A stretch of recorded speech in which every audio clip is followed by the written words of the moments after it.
Actually জুয়েলারির ব্যাপারটা হচ্ছে আমাদের এটা একটা রুটিন চেকিং। আমরা কাউরে কোনো স্পেসিফিক কিছু নাই, এটা আমাদের ইন্সপেকশন একটা routine part of legal metrology job. তো আজকের যে টিমে আমি রজত দেববর্মা, আমরা দুজনই সদরের দুজন ইন্সপেক্টর আছি, আমাদের সঙ্গে আমাদের স্টাফরা নিয়ে আমরা বাইরেছি। তো আমরা বেসিক্যালি দেখতে চাইছি যে ওয়েমেন্ট যেটা আছে সেই ওয়েমেন্টে যারা কাস্টমাররা কিনতেছেন তারা যাতে এক্স্যাক্টলি ঠিকঠাক পাইতেছেন। তো এখানে আমার পার্সোনাল একটা এক্সপিরিয়েন্স হয়েছে যে যারা ইউজার মানে যারা সেল করতেছে তারাও অনেক সময় হয়তো আইনটা ঠিকঠাক জানে না বললে আমার ধারণা হয়েছে। ফিল্ডে মানে কি কয়েকটা দোকান যে ভিজিট করছে তাদের প্রত্যেকেরই একটা বক্তব্য আসলো যে সার্টিফিকেট দেওয়া মানে 1 বছরের এটা ভ্যালিডিটি থাকে, মানে 1 বছর মেশিনটা নষ্ট হইতো না। তো আমরা প্রত্যেকের কাছেই একটা কথা কইছি যে মেশিন মানুষের থেকেও খারাপ অবস্থা, যে কোনো সময় এটার ভ্যালিডিটি বা এটার মানে পারফেকশন নষ্ট হইতে পারে। সুতরাং আপনারা time to time legal metrology act and rules অনুযায়ী প্রতিদিন at the start of the day and at the close of the day আপনারা স্ট্যান্ডার্ড দিয়ে এটারে পেমেন্ট করবেন।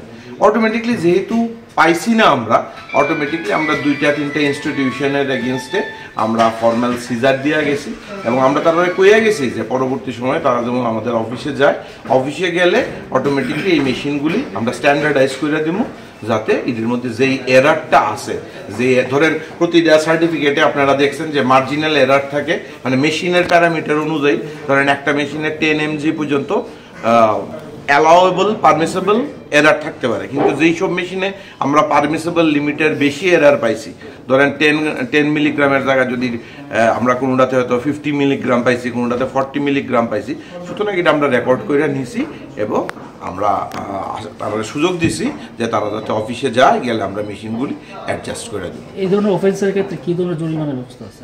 দেখেন, কম্পাউন্ডিং যেটা ব্যাপারটা, compoundable is not an fine.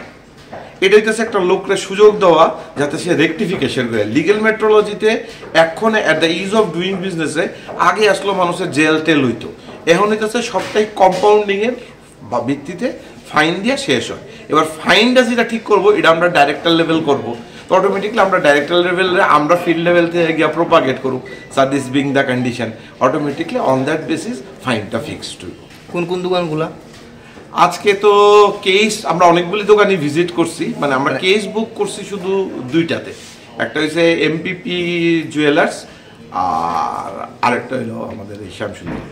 মানে তারা কি মানে কি অভিযোগ, তারা মেশিনগুলো ঠিক না তারা মেশিন না, বেরবাটের কাছে মেশিন ঠিক নাই এমন না, তারা মেশিনগুলি যেই পরিমাণ কারেক্টেড রিডিং দেওয়ার কথা সেই পরিমাণ কারেক্টেড রিডিং পাইছি না। ধরেন একটা মেশিনে টলারেন্স লিমিট আছে, মানে মেশিনটাতে ওজন করলে মুদ্রাগত হইতেছে 10 মিলিগ্রাম পর্যন্ত কম বেশি হইতে পারে, কিন্তু আমরা যখন ওজন করছি তখন দেখছি কোনোটাতে হয়তো 30 মিলিগ্রাম কম আছে, কোনোটা 20 মিলিগ্রাম কম আছে। অটোমেটিকলি আমরা এগুলিতে মানে ডিটেইন করছি ফর রেকটিফিকেশন। গ্রাহক ঠিকই তার মানে হ্যাঁ, অটোমেটিকলি এখানে তো ওয়েমেন্টে অটোমেটিকলি এলিগেই আমরা আজকে আইছি, এলিগেই আমরা এটারে আমরা তো আপনারাও আসলেন, আপনারাও দেখছেন we have already book the case, যে অটোমেটিকলি যেহেতু এটা কতদিন ধরে হইতাছে কিছু বোঝা গেছে? মানে এরকম না, এরকম দেখেন একটা জিনিস হইতেছে, আপনিও যে প্রশ্নটা করছেন এখানে হইতেছে যে আজকের দিনে আমি সুস্থ আছি, কালকের দিনে যে আমি সুস্থ থাকবো এটা তো কথা না। আমরা অন দ্য ডেট আমাদের অফিসেও যখন যায় তখন আমরা ভেরিফিকেশন অন দ্যাট ডেট করি। তো ভেরিফিকেশন আমরা যখন আজকে আইসি অন দ্য ডেট, আমি আজকের দিনের কথাই কইতে পারবো যে আজকের দিনে এই মেশিনগুলিরে আমরা ঠিক পাইছি না যেগুলি আমরা রেকর্ডেড করি। আপনাদের এই ধরনের অভিযান কি আরো চলবে? দেখেন, আমাদের ডাইরেক্টর স্যার তাইনের ইনস্ট্রাকশনে এবং আমাদের মাননীয় যারা হায়ার আপস আছে তারার ইনস্ট্রাকশনে আজকে আমরা এনফোর্সমেন্টে বাইরেছি। তারা যখন কইব আমরা অবশ্যই কাজের আমরা কোনো ফাঁকি দমনের আমরা কেউই। Thank you.